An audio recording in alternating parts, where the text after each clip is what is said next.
다 같이 성경 봉독하겠습니다. 열왕기하 4장 17절에서 37절까지 교독하겠습니다.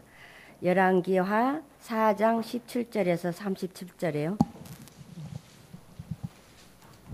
제가 먼저 읽겠습니다. 여인이 가여 잉태하여 한 해가 지나니 때에 엘리사가 여인에게 말한 대로 아들을 낳았더라. 그 아이가 자라매 하루는 추수꾼들에게 나가서 그의 아버지에게 이르렀더니 그의 아버지에게 이르되 내 머리야 내 머리야 하는지라. 그의 아버지가 사안에게 말하여 그의 어머니에게로 데려가라 하매 곧 어머니에게로 데려갔더니 나까지 어머니의 무릎에 앉아 있다가 죽은지라. 그의 어머니가 올라가서 아들을 하나님의 사람의 침상에 두고 문을 닫고 나와 그 남편을 불러 이르되 청하건대 사환 한 명과 나귀 한 마리를 내게로 보내소서. 내가 하나님의 사람에게 달려갔다가 돌아오리이다 하니 그 남편이 이르되 초하루도 아니요 안식일도 아니거늘 그대가 오늘 어찌하여 그에게 나오고자 하느냐 하는지라. 여인이 이르되 평안을 비나이다.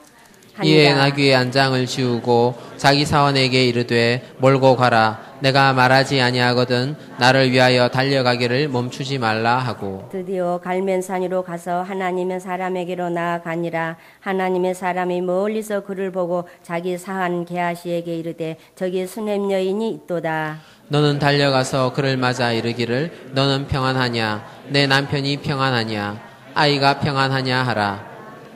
여인이 대답하되 평안하다 하고 산에 이르러 하나님의 사람에게 나아가서 그 발을 안은지라. 게하시가 가까이 와서 그를 물리치고자 하매 하나님의 사람이 이르되 가만두라. 그의 영혼이 괴로워하지만은 여호와께서 내게 숨기시고 이르지 아니하셨도다 하니라.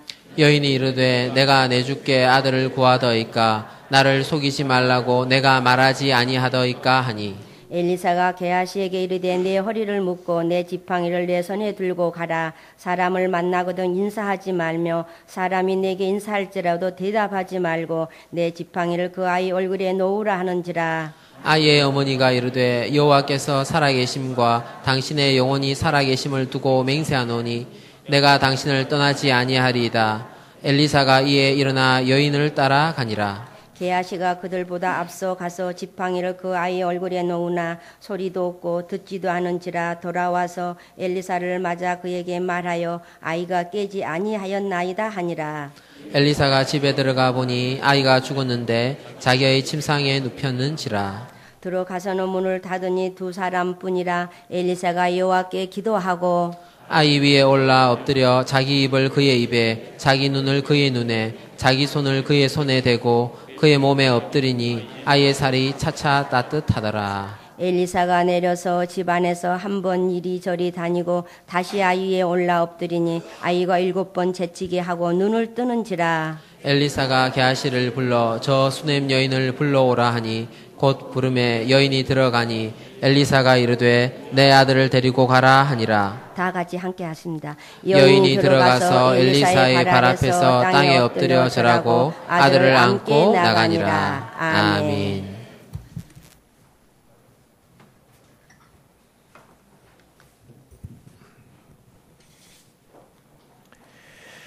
오늘 성경에 한 귀한 여인이라고 명명하는 여인이 등장합니다. 경제적으로도 여유가 있었고 사회적으로도 여유가 있었던 귀한 여인인데 오늘날 한국의 귀부인들은 어떻게 살아갈까요? 명품 옷을 입고 또 회원권이 있는 좋은 피부 미용하는 데 가서 마사지를 받고 또 사람들을 집에다 두고 요리를 해먹고 여러 가지 자기를 위해서 물질을 쓸 거예요. 여러분들 어떻게 사세요? 물질이 있고 사회적 지위가 있고 그런 분들. 아니 그런 것이 없다 하더라도 돈을 좀 주식에 넣을까? 아니면 적금을 넣을까? 보험을 들을까? 땅을 좀 사가지고 어떻게 해야 되는데 아니면 집을 져가지고 세를 줄까? 여러 가지 생각을 할 거예요. 자녀를 어떻게 교육시킬까? 여러 가지 생각을 하게 될 텐데 우리가 오늘 말씀을 통해서 배울 수 있는 것은 마음을 어디에다가 쓰느냐 이걸 배워야 됩니다. 이 여인은 귀한 여인이었고 경제적 여유도 있는 여인인데 물질을 자기에게 쓰는 것이 아니라 하나님을 위해서 사용합니다. 마음이 있는 곳에 물질도 있고 물질이 있는 곳에 마음도 있는 것을 우리가 알 수 있어요. 하나님은 믿음의 섬김을 보고 계십니다. 이 엘리사 선지자가 이 수넴 여인의 집에 들러서 식사도 하고 쉬었다 가고 그러는데 어느 날 이 여인이 생각을 하다가 얼마나 피곤하실까? 얼마나 배가 고프실까? 얼마나 힘드실까? 거처도 없이 저렇게 다니시는 걸 보면 안 됐다. 그런 생각을 하고 남편과 상의해서 작은 방을 담 위에 만들고 침상과 책상과 의자와 촛대를 둡시다. 그렇게 얘기를 해서 그 엘리사 선지자를 위해서 집을 마련합니다. 우리가 얼핏 생각할 때 이 선지자 개인을 공경한 것이다 그렇게 생각할 수 있어요. 여러분들이 목회자나 선교사 또 교사 하나님의 사역자들을 돕는 것이 개인적으로 어떤 누구를 돕는다 그렇게 생각할 수 있는데 그것이 아니라는 거예요. 하나님을 위해서 헌신한 사람을 돕고 그 사람의 필요를 채우는 것을 하나님이 기뻐 받으십니다. 우리나라에도 예전에는 사역자들이 복음을 증거하는 사람들이 이렇게 거처를 정하지 못하고 다닌 적이 있어요. 그럴 때 집을 내어주고 또 식사를 제공하고 그런 일이 있었어요. 참 너무 고맙고 감사한 일입니다. 제가 전라도 보성 장흥에 한 달 반가량 이렇게 전도하면서 훈련을 받은 적이 있었는데 그때 어떤 교회를 이렇게 방문했어요. 저희 팀하고. 그런데 거기서 잠자리를 제공해주고 또 식사도 대접해주고 밖에서 사주기도 하고 또 나중에 떠날 때 쌀 2가마니를 차에 실어주더라고요. 또 사역비에 쓰라고 30만 원을 주시는 거예요. 참 너무 감사하더라고요. 저 교회, 저 목사님, 저 성도님들에게 하나님 많은 복을 주셨으면 좋겠다. 그런 마음이 너무 간절했어요. 엘리사도 이 여인, 수넴 여인 가족이 자기를 이렇게 섬기는 것을 보면서 어떻게 좀 보답해주고 싶은 고마운 마음이 있었어요. 그래서 내가 너를 위하여 무엇을 하랴 그렇게 물어봅니다. 왕에게나 사령관에게 무슨 구할 것이 있느냐 물어봅니다. 이때 엘리사는 그 정계에 있는 높은 사람들, 힘 있는 사람들, 그분들하고 인맥이 튼튼했음을 알 수 있어요. 그래서 뭐 억울한 일이 있거나 중재할 일이 있으면 나한테 말하면 내가 가서 얘기해서 도움을 주겠다. 그런 얘기를 하는 거예요. 그때 여인의 대답이 뜻밖의 대답입니다. 13절 보면 여인이 이르되 나는 내 백성 중에 거주하나이다. 나는 단지 백성으로 만족합니다. 다른 말로 나는 어떤 대접이나 보상을 바라고 한 것이 아니고 나는 그냥 일반 백성으로 남아있는 것이 족합니다. 그 얘기를 하는 거예요. 따라하겠습니다. 대가를 바라지 않는 섬김이 참 섬김이다. 대가를 바라지 않는 섬김, 대가를 바라지 않는 봉사가 진정한 섬김이고 진정한 봉사라는 이야기입니다. 이 여인이 대가를 바라고 섬긴 것은 아니지만 하나님께서 이 섬김을 보시고 이 가정의 근본적인 문제를 해결해 주십니다. 이 여인은 오랫동안 아이를 낳지 못했고 남편은 늙었다고 얘기를 하고 있어요. 그런데 엘리사의 입을 통해서 말이 흘러나오는데 한 해가 지나 이때쯤에 내가 아들을 낳으리라. 여인이 대답합니다. 아니로소이다. 당신의 계집종을 속이지 마옵소서. 엄청난 얘기를 하는데 아들을 안게 될 것이라고 1년 뒤에 이 얘기를 들으면서 실현 가능하지 않은 이야기를 듣고 있잖아요.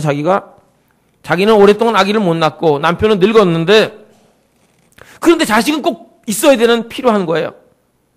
하지만 사람의 힘으로 해결이 안 되는 좀 막혀있는 문제인데 아들을 낳게 된다 그렇게 말할 때 이 여인이 그 이야기를 자기가 원했던 거지만은 자기를 놀린다, 속인다 그렇게 이제 말하고 있어요. 우리 여기서 보는 것은 이 여인이 엘리사 개인에게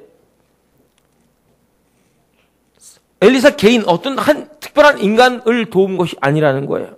또 엘리사가 한 해가 지나면 아들을 안게 된다 이 얘기를 그냥 선심 쓰듯이 빈말을 한 것이 아니라는 거예요. 하나님의 감동으로 선언한 것을 믿으시길 바랍니다. 엘리사에게 편의를 제공하고 집을 제공해서 섬겼는데 그 엘리사를 섬겼는데 그것을 누가 받으신 거라고요? 하나님이 받으신 거예요. 또 하나님이 엘리야의 마음에 감동을 주셔서 1년 뒤에 아들을 안게 될 것이라는 축복을 합니다. 이 여인은 대가를 바라지 않고 하나님의 사람을 섬겼는데 하나님이 그것을 받으시고 하나님이 기뻐하시고 그 사람의 근본 문제를 해결해 주십니다. 한나는 오랫동안 아들을 못 낳아가지고 자식을 못 낳아서 그 후처 분인나에게 구박을 받고 서름을 많이 당해서 아들을 주시면 평생 하나님께 드리겠습니다. 그런 고백을 했어요.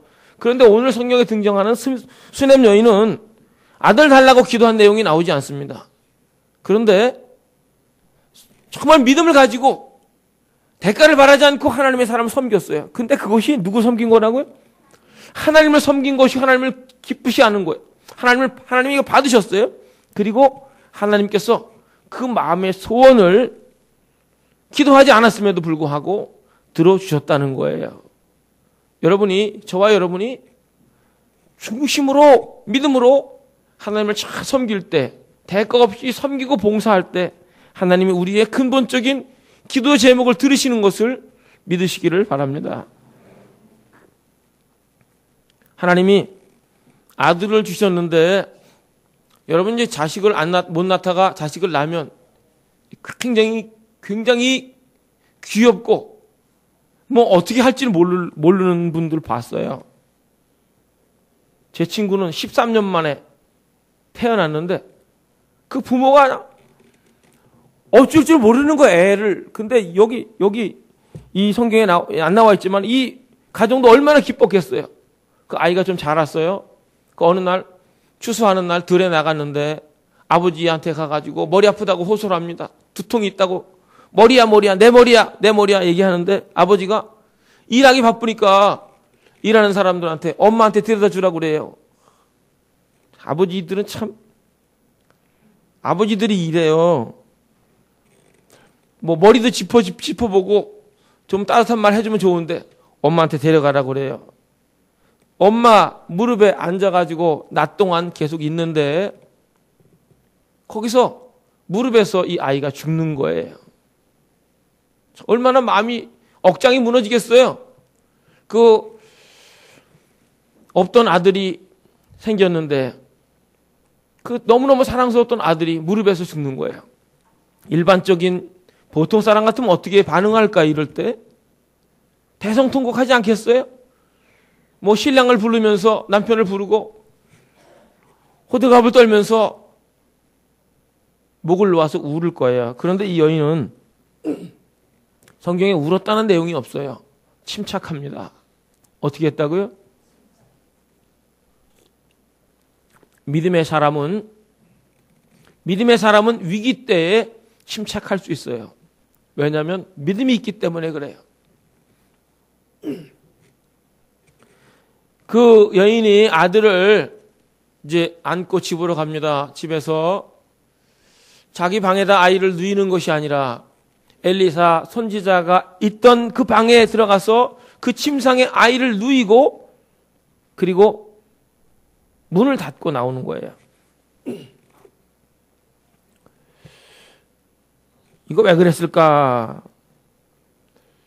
그 열왕기상에 보면은 엘리사의 스승 엘리야가 사르밧 과부의 아들이 죽었을 때 아이를 자기 침상에 두고 또 아이 위에 올라가서 기도하고 낳은 일이 있었어요.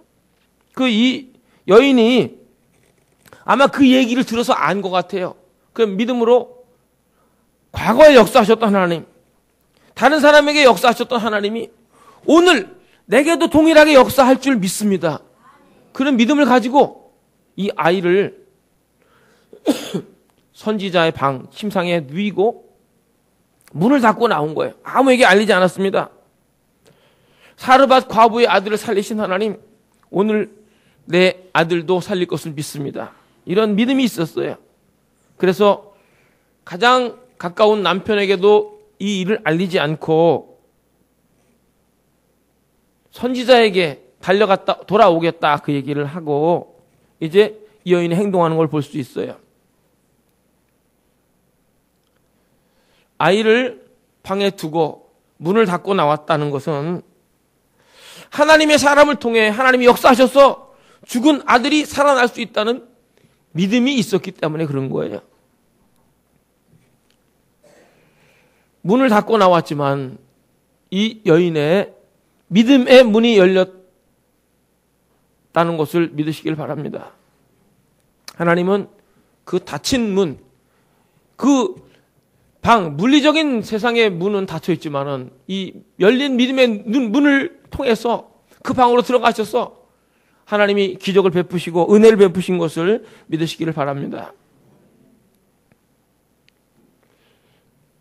이 여인은 고난 중에도 엘리사를 하나님의 사람이라고 불러요. 뭐라고 부른다고요? 우리가 은혜 받을 때, 뭐 이렇게 좋을 때, 평안할 때 이럴 때는 뭐 목사님 이러지. 그렇게 하죠. 그런데 막 고통스러울 때, 막 배알이 꼴렸을 때, 이럴 때는 저쪽 동네, 다른 동네는 좀 그렇게 한다 그래요. 제가 들었는데 간혹 그런 사람이 있대요. 저쪽 다른 동네 얘기하는 거예요. 평소에는 목사님 그러다가 특별히 이제 목사를 통해서, 목회자를 통해서 고난이 임하고 고통이 임한다 이렇게 생각이 들면은 목사님 그렇게 하는 게 아니고 그 이원봉이 때문에 그 진짜 이렇게 하는 분들이 간혹 있다고 그래요. 그런데 이 사르밧이 아니죠. 이분이 수넴 여인은 하나님의 사람이라고 얘기를 합니다. 그 곤관 때 자기가 자식을 달라는 것도 아닌데 자식이 있겠다 해서 자식을 낳았어요. 그런데 원망하지 않고 하나님의 사람에게 달려갔다가 돌아오겠습니다. 남편에게 얘기를 하는 거예요. 하나님은 그 모든 과정을 보세요. 뭘 보신다고요? 모든 과정을 살펴보시는 거예요. 예배당에 나와서 기도할 때 그것만 보는 게 아니고 밖에서 위기를 만났을 때, 문제를 만났을 때 어떻게 반응하는지, 믿음으로 반응하는지, 그 밖에서는 막 원망하고 불평하고 그러다가 예배당에 와서 믿음으로 행하는 것처럼 그렇게 하는 것이 아니라 밖에서나 안에서나 동일하게 믿음으로 반응하는 이 여인의 신앙 상태를 주님이 살펴보고 계십니다. 이제 사환과 나귀를 단란해서 나귀를 타고 이제 달려가는데 갈멜산까지 가는 거예요.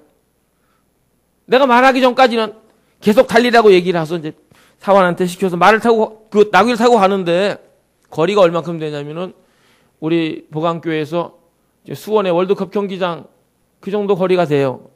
거기를 가는 거예요. 그 멀리서 보니까 엘리사가 보니까 수넴 여인이 오는 거예요. 사환을 시켜서 인사하라고 영접하라고 얘기합니다. 넌 평안하냐? 내 남편은 평안하냐? 내 아이는 평안하냐? 네, 평안합니다.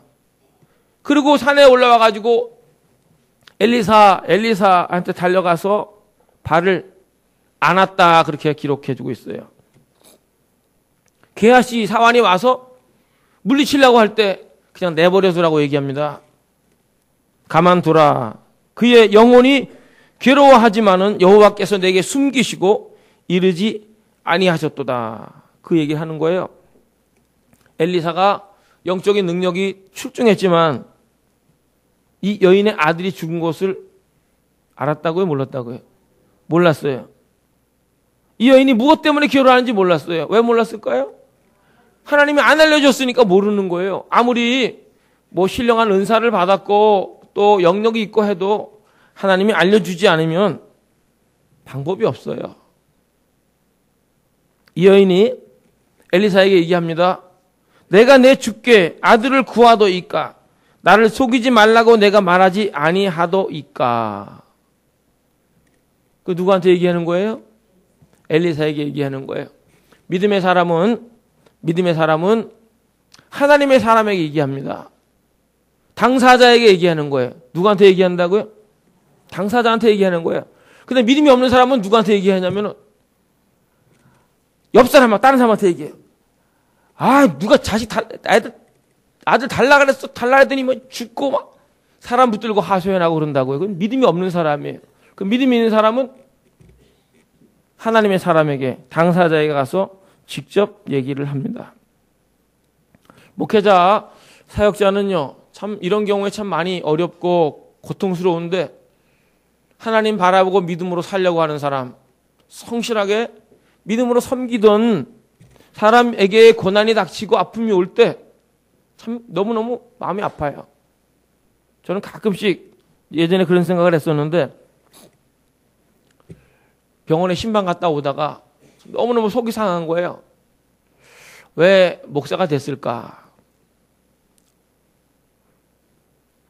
말기 암에 복수가 차서 헐떡거리는 사람에게 기도 안수해주면 팍팍 일어나 그러면 좋을 텐데 안수해도 안 일어나고, 또 어떤 사람은 돈에 쪼들려서 힘든데 하나님이 한 100억쯤 주시면 그냥 물수도 막 도와주고 할 텐데 어떤 능력이 없어서 문제도 해결해 주지 못하고 주님 도와주세요. 기도하고 말씀 몇 구절 주고 오는데 참 절망감이 있고 무력감이 느낄 때 너무 힘들고 어려웠던 적이 있어요.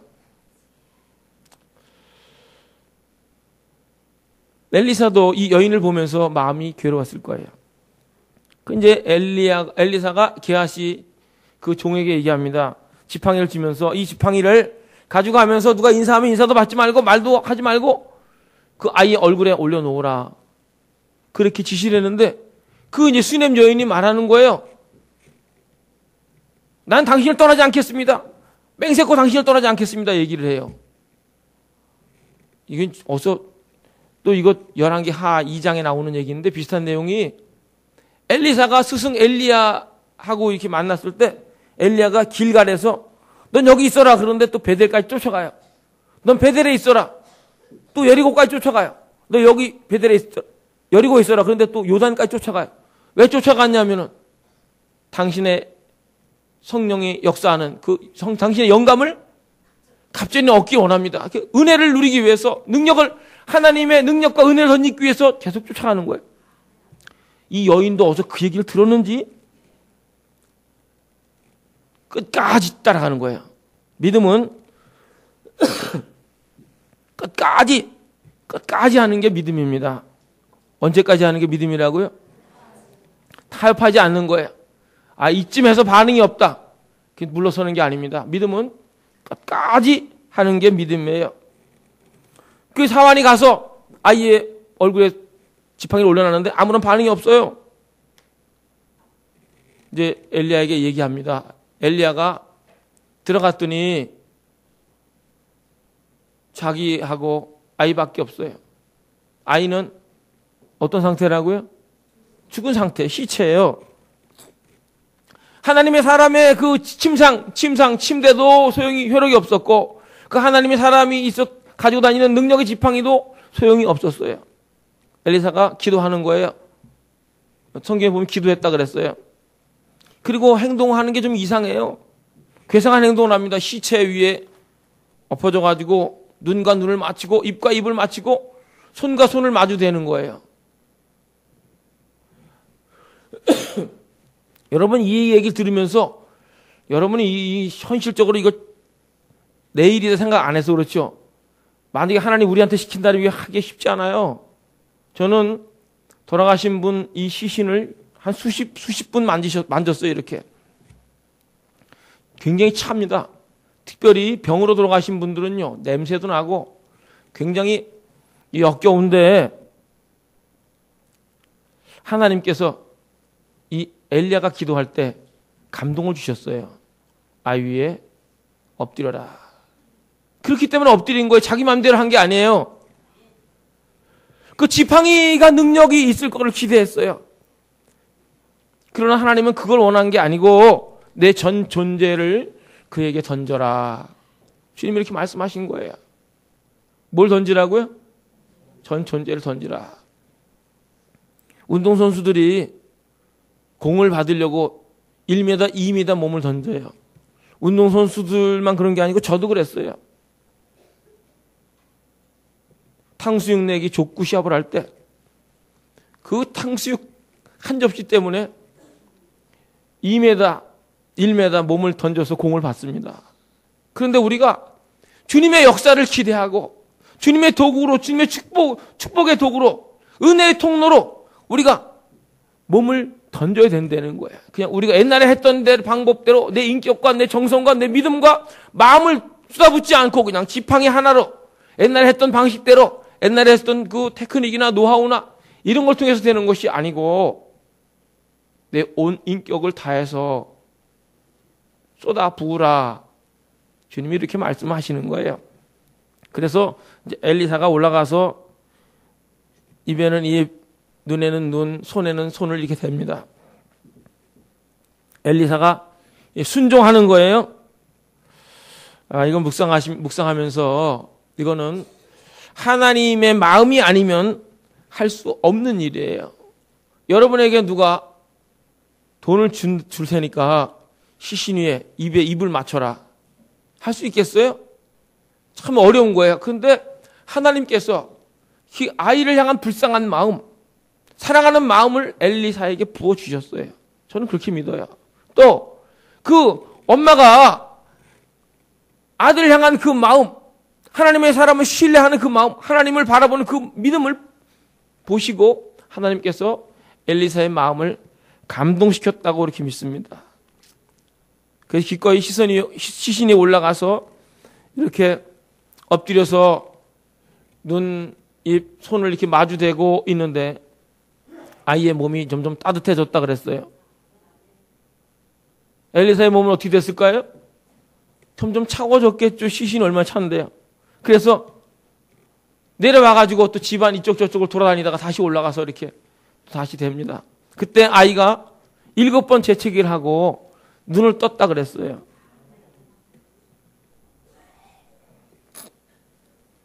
믿음이 역사하고 또 하나님이 말씀하셨을 때 믿음으로 순종하는 것이 역사를 일으키는 것을 믿으시길 바랍니다. 그때 엘리야가 이제 그 여인을 불러오라고 하고 여인이 이제 밖에 있다가 들어와요. 엘리사 발 앞에 땅에 엎드려서 절하고 아들 안고 나갔다고 기록해주고 있습니다. 우리가 이제 참 주목해야 될 것은 이 여인이 아들의 시신을 붙들고 아들에게 매달리지 않았어요. 저와 여러분이 문제에 매달리지 않고 하나님을 붙들길 바랍니다. 하나님의 사람을 찾고 하나님을 찾는 저와 여러분 되기를 주의 이름으로 축원합니다. 그 결과 죽은 아들이 살아서 어머니 품에 안겼어요. 죽은 아들이 살았기 때문에 이 여인이 굉장히 기뻐했을까? 그것만으로 기뻐했을까? 저는 아니라고 생각해요. 하나님의 존재를 참 가까이 계신 분, 친근하신 분, 나의 고통과 아픔을 아시는 하나님께서 내려오셔서 역사하신 그 하나님을 경험한 거예요. 하나님을 피부로 인격적으로 만나고 경험하게 된 거예요. 그래서 이 여인이 너무너무 기쁘고 이제 감사한 삶을 살 수 있었던 것입니다. 나중에 보면은 엘리사가 또 이 여인에게 얘기하는데 앞으로 이제 7년 동안 기근이 있을 것이라고 얘기를 하면서 살만한 곳에 가 있으라고 얘기를 합니다. 현재 기근이 있는 게 아니고 있을 거를 얘기하는 거예요. 그때 이 여인이 일어나서 하나님의 사람의 말대로 행하여 그의 가족과 함께 가서 블레셋 사람의 땅에 7년을 우거했다. 그렇게 말하고 있어요.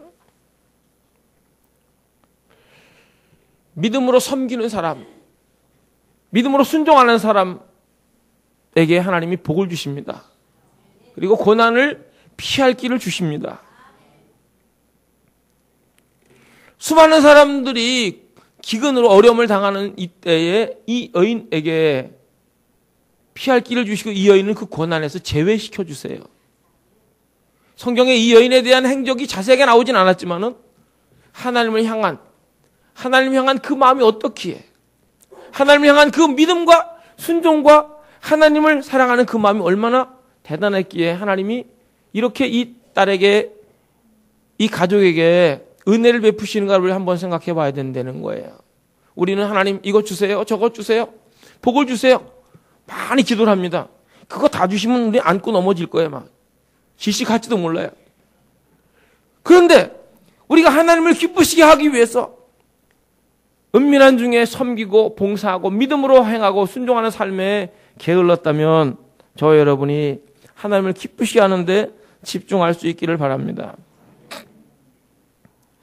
앞으로 기근이 일어날지 안 일어날지 모르는 상황인데 집을 두고 땅을 두고 떠나야 되는 거 아니에요.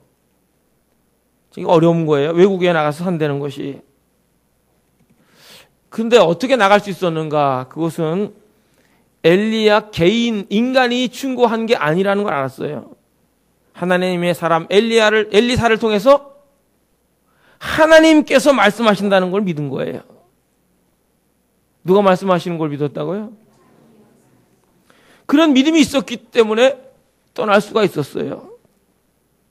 내가 가지고 있는 둥지, 보금자리, 익숙한 터전, 안전한 곳을 두고 떠날 수 있다는 것은요, 더 크고 귀한 확실한 것이 있어야 떠날 수 있었는데 이 수냄 여인에게 있어서 하나님의 말씀은 현재 내가 누리고 있는 그 집이나 그 땅이나 그 안전한 그 모든 것보다도 더 귀하고 값지고 소중한 것이 하나님의 말씀이었다는 거예요.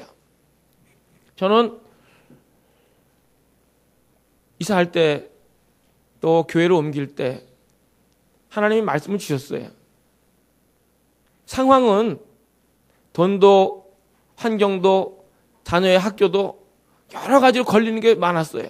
그런데 선택할 수 있는 기준은 뭐냐면은 하나님의 말씀이었어요. 하나님이 가라 그러면 가는 거예요. 저희 보관교회 올 때도 하나님께서 이사야 58장 말씀, 61장 말씀 주시고 기도할 때 성령께서 내적으로 말씀하셨어요. 그래서 온 거예요.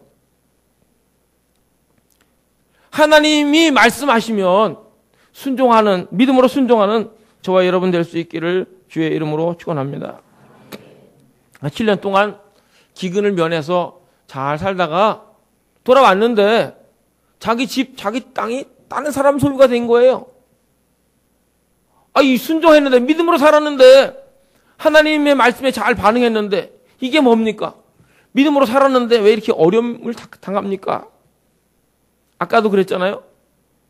하나님의 사람을 잘 섬겼는데 아들을 주셨는데 또 아들이 죽었다가 위기죠. 그런데 또 믿음으로 극복하죠. 이번에도 믿음으로 이제 순종해서 7년 동안 피해 살다가 기근을 면했는데 돌아와 보니까 집과 땅을 뺏기게 생겼어요. 그래서 임금한테 찾아갑니다. 그때 이제 게하시가 같이 찾아가서 얘기를 하는데 엘리사가 베푼 기적에 대해서 이렇게 얘기를 하는 거예요. 그러다가 어떤 애가 죽었다 살아난 얘기를 하는데 이 여인이 바로 그 여인입니다. 임금한테 얘기를 하는 거예요. 그래서 임금이 그 얘기를 듣고 마음에 쫙 감동을 받은 것 같아요. 그래서 다 내주라 그랬어요. 어떻게 하라고요? 뭐 집이니 땅이니 다 주고 거기다가 7년 동안 밭에서 나온 소출을 다 주라 그랬어요. 할렐루야.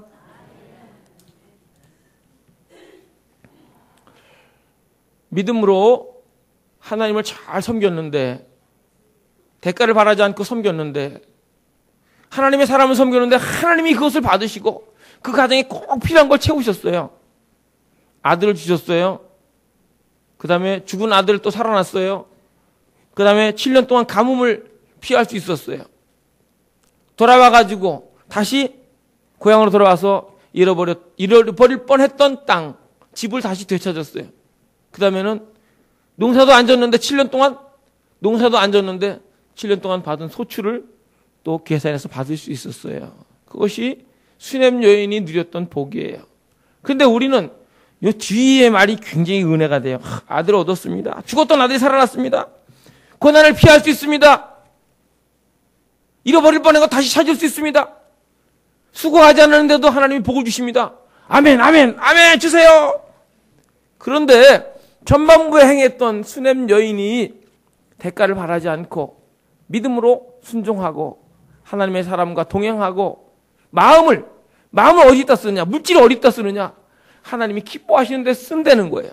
그 하나님이 보시고 흠양하시고 받으시고 가정에 꼭 필요한 것을 응답으로 열매로 채우신다는 말씀을 마음속에 새기고 그대로 순종해서 이 수냄 여인의 복이 저와 여러분의 복이 되기를 주의 이름으로 축복합니다. 기도하겠습니다.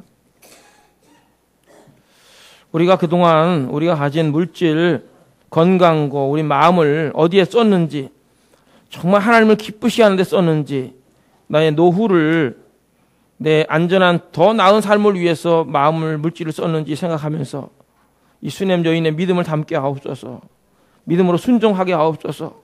같이 기도하겠습니다.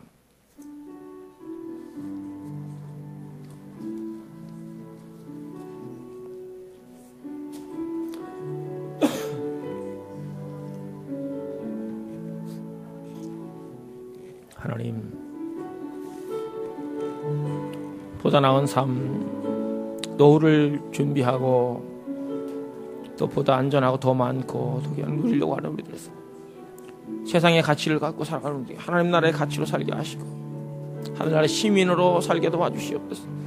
천국 백성으로 삶을 살게 하옵소서. 우리의 관심과 생각이 아버지께 높은 데 관심을 두게 도와주시고 하늘에 관심을 두게 영의 것을 생각할 수 있도록 인도해 주시옵소서. 하나님의 사람을 책임지시기 인도하시는 주의 손을 깨닫게 도와주옵소서. 하나님, 우리의 관심사가 하나님께 있기를 원합니다. 우리의 물질과 우리의 시간과 우리의 마음을 하나님이 기뻐하는 데 둘 수 있도록 인도해 주옵소서. 대가를 바라지 않고 믿음으로 충실하게 섬기면서 우리 근본적인 문제가 해결되는 축복을 누릴 수 있는 주인공이 될 수 있도록 역사해 주옵소서. 예수님 이름으로 기도드립니다. 아멘.